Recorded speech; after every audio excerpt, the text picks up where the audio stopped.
el propósito de mi presentación, más que presentar algún estudio de caso, alguna investigación, algún avance, es presentar un poquito, dar algunas nociones muy elementales, muy iniciales sobre qué se puede entender, o algunos autores que entienden sobre este asunto de la justicia espacial, contextualizarla dentro de ciertos ámbitos, no solamente académicos, sino de políticas públicas, y como yo creo, o sea, creemos algunos de nosotros que vamos a venir escuchando cada vez más este concepto o conceptos cercanos, quizás no directamente justicia espacial tal cual, algunos van a escuchar equidad territorial,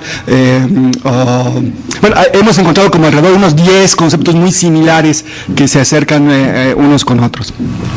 Y bueno, y terminaré con algunas reflexiones y unos retos que creo que son de carácter más bien teóricos, metodológicos sobre este asunto.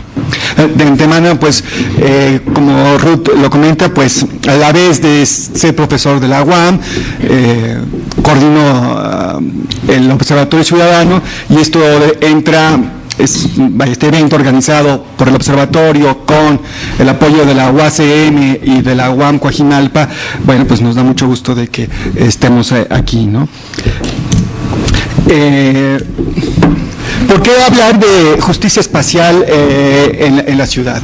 Bueno, el concepto yo creo que no hay difícilmente vamos a encontrar un concepto tan importante, central y universalmente aceptado y que comúnmente representa una preocupación como el de justicia. Desde la antigüedad, la justicia ha sido entre filósofos y actualmente la filosofía política, una serie de disciplinas se encargan de entender o analizarlo, y es un misterio en el sentido en que no se agota.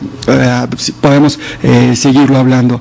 A veces hacemos un rastreamos el tema en el discurso público, político, periodístico, tiene vaivenes, en ocasiones aparece más, menos, y yo me he dado cuenta que en los últimos meses la idea de justicia está tomando un lugar importante en el discurso público o político sobre todo, y no es la explicación más que toda tiene que ver con nuestro aniversario de la revolución, la independencia, y recuperar el sentido de este asunto de la justicia social.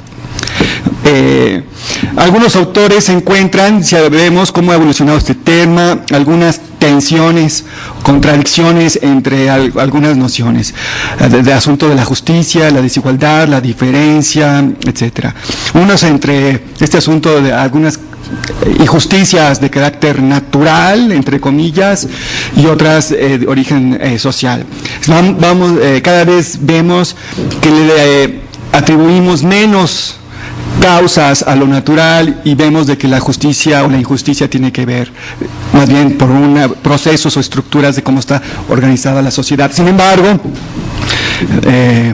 esta postura casi medieval de decir te tocaba porque así Diosito lo quiso, se sigue repitiendo. Les voy a poner un ejemplo. Las inundaciones o catástrofes naturales, recurrentemente el gobierno, las autoridades, cuando quieren explicar el número de personas afectadas o las desgracias, ahora es el culpable del calentamiento global. Es decir, atribuyendo a causas de origen natural a este asunto, que los afectados no son de forma azarosa, tanto ricos como pobres, o profesionistas como improfesionistas, sino hay un grupo muy claramente afectado, lo que representa que es injusto. Otro discurso que también tiene que ver, una tensión que también estamos viendo, que hay una especie como transición en el asunto entre ver la justicia como un asunto de igualdad, o de libertad, lo que ha generado extremos de igualitarismos o liberalismos extremos, y más bien se pasa a la noción de equidad, ¿verdad?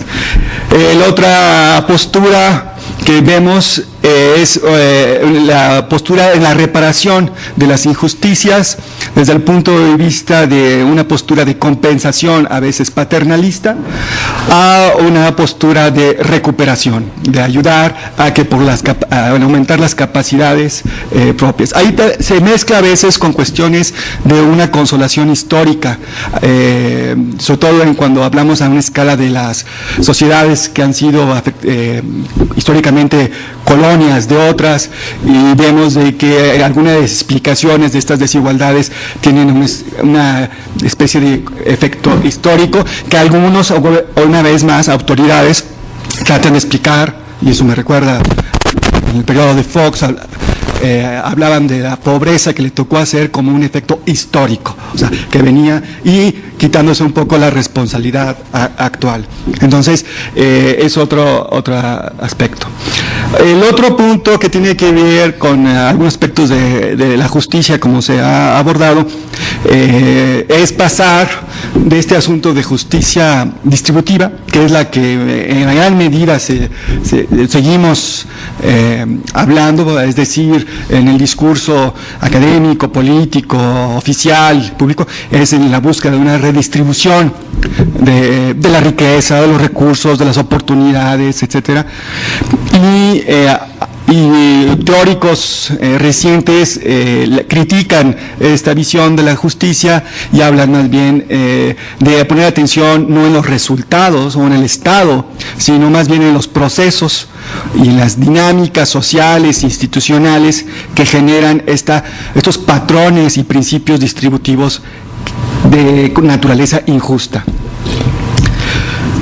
Justicia, puede haber muchos términos. Ahorita en lo que esperábamos comentaba de que este asunto de la justicia puede entenderse desde la procuración de la justicia, casi contra el delito, jurídica, etcétera. Hablamos del término de justicia social. Algunos autores se refieren a la eliminación o atenuación de la institucionalización de la opresión. Vemos de que hay se refiere a esta estructura institucionalizada de ciertos patrones y actividades y relaciones laborales, económicas, legales, que generan un trato desigual e injusto. La justicia distributiva pone énfasis, como lo decía hace un momento, en los resultados de esta estructura social, en los resultados, es decir, en una situación estática, de la estructura social e institucional que determina patrones distributivos injustos. Normalmente los estudios de justicia distributiva ven cómo se distribuyen los bienes, ingresos, recursos, o incluso posiciones o cosas un poco más inmateriales. Normalmente vemos que justicia social y justicia distributiva en el discurso se entienden como conceptos coexistentes, o sea,